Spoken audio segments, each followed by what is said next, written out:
warahmatullahi wabarakatuh. Kami dari kelompok 9 Prodi Bimbingan dan Konseling kelas Palembang pada mata kuliah Bimbingan dan Konseling Belajar akan menjelaskan beberapa materi pada mata kuliah ini. Yang pertama, satu konsep dasar BK Belajar yang berisi definisi, kawasan, tujuan, fungsi, dan prinsip BK Belajar.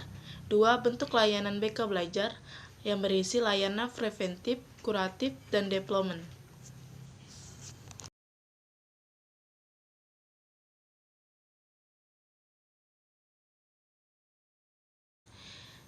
Bimbingan dan konseling belajar merupakan proses bantuan untuk memfasilitasi siswa dalam mengembangkan pemahaman dan keterampilan dalam belajar dan memecahkan masalah-masalah belajar atau akademik menurut Yusuf tahun 2009.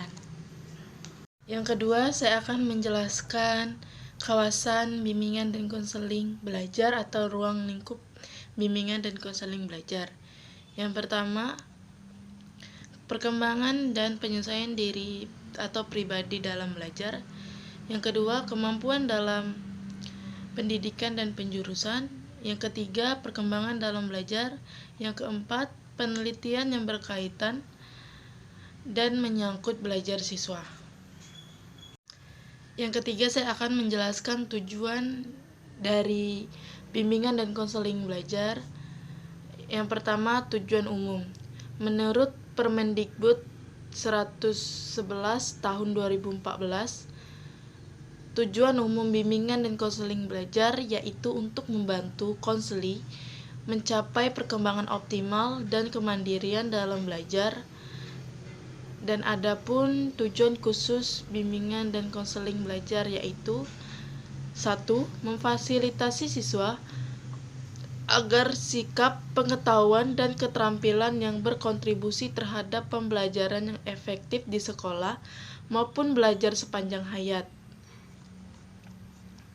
Yang kedua, memfasilitasi peserta didik dalam memiliki kesadaran akan potensi atau kekuatan yang dimiliki baik secara akademik maupun non-akademik dan sadar akan hambatan yang mungkin muncul dalam proses belajar. Yang ketiga, memfasilitasi siswa untuk menyelesaikan studi dengan lancar dan mempersiapkan studi ke jenjang berikutnya.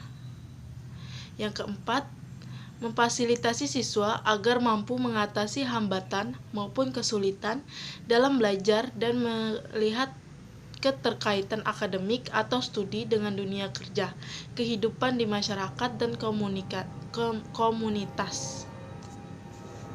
Empat, yaitu fungsi bimbingan dan konseling belajar. Yang pertama, fungsi kognitif yang mencakup 1. Taraf inteligensi, daya kreativitas. Yang kedua, bakat khusus. Yang ketiga, organisasi kognitif. Yang keempat, kemampuan berbahasa. Yang kelima, daya fantasi. Yang keenam, gaya belajar. Yang kedua, fungsi kognitif dinamik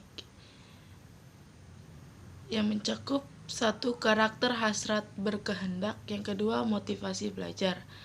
Yang ketiga, fungsi efektif yang mencakup 1. Temperamen. Yang kedua, perasaan. Yang ketiga, sikap. Yang keempat, minat.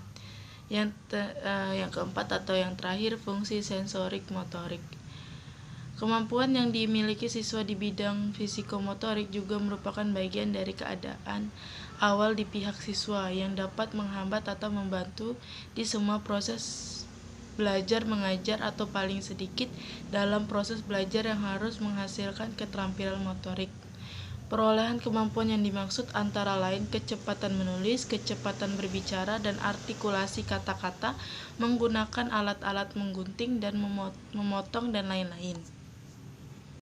Yang terakhir yaitu prinsip bimbingan dan konseling belajar. 1. Bimbingan belajar diberikan kepada semua siswa. Semua siswa, baik siswa yang pandai, cukup, ataupun kurang, membutuhkan bimbingan dari guru.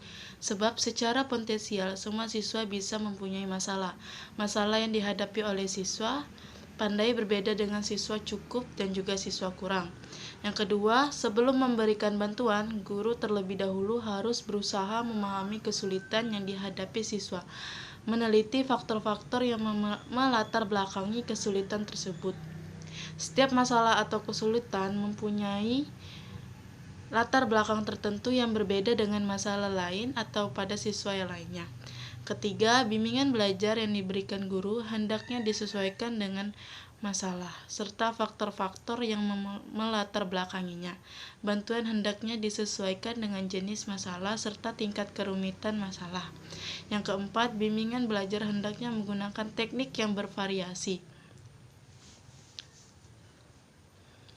Karena perbedaan individual siswa, perbedaan jenis, dan kerumitan masalah yang dihadapi siswa, perbedaan individual guru, serta kondisi sesaat, maka dalam memberikan bimbingan belajar, guru hendaknya menggunakan teknik bimbingan yang bervariasi. Kelima, dalam memberikan bimbingan belajar, hendaknya guru bekerja sama dengan staf sekolah lain. Bimbingan belajar merupakan tanggung jawab semua guru serta staf lainnya agar bimbingan berjalan efektif dan efisien. Diperlukan kerjasama yang harmonis antara staf sekolah dalam membantu mengatasi kesulitan siswa. Yang keenam, orang tua adalah pembimbing belajar siswa di rumah. Yang ketujuh, bimbingan belajar dapat diberikan dalam situasi belajar, di kelas, di laboratorium, atau dalam situasi khusus konsultasi, baik di sekolah ataupun di luar sekolah.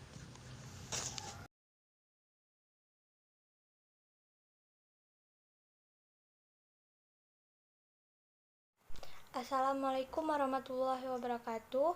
Perkenalkan, saya Dita Amanda Putri dari kelas Bimbingan dan Konseling Palembang 2020. Di sini saya akan menjelaskan materi tentang bentuk layanan bimbingan dan konseling belajar.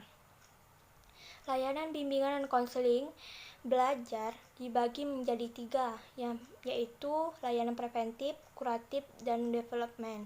Yang pertama, layanan preventif atau pencegahan. Layanan preventif adalah pemberian bantuan kepada siswa sebelum menghadapi kesulitan atau persoalan yang serius. Cara yang ditempuh bermacam-macam, salah satunya memelihara situasi yang baik dan menjaga situasi itu agar tetap baik. Yang kedua, layanan bersifat kuratif atau penyembuhan. Layanan kuratif itu usaha bantuan yang diberikan para murid selama atau setelah murid mengalami persoalan yang serius, dengan maksud utama agar murid yang bersangkutan terbebas dari kesulitan. Layanan kuratif berupa pemberitahuan, peringatan, bahkan ganjaran. Yang ketiga, layanan development atau pengembangan, yaitu bantuan yang diberikan konselor kepada siswa agar ia mampu mengembangkan diri secara optimal serta menyadari akan potensi yang dimiliki, akan berusaha memanfaatkan potensi tersebut dengan sungguh-sungguh. Pengembangan diri inilah inti dari layanan bimbingan dan konseling. Oleh karena itu, bimbingan dan konseling bukan hanya menangani siswa yang bermasalah saja, namun juga membantu para siswa untuk mengoptimalkan potensi yang dimiliki. Pengembangan diri secara optimal diharapkan dapat mengantarkan seseorang menuju kesuksesan. Sekian penjelasan dari saya. Wassalamualaikum warahmatullahi wabarakatuh.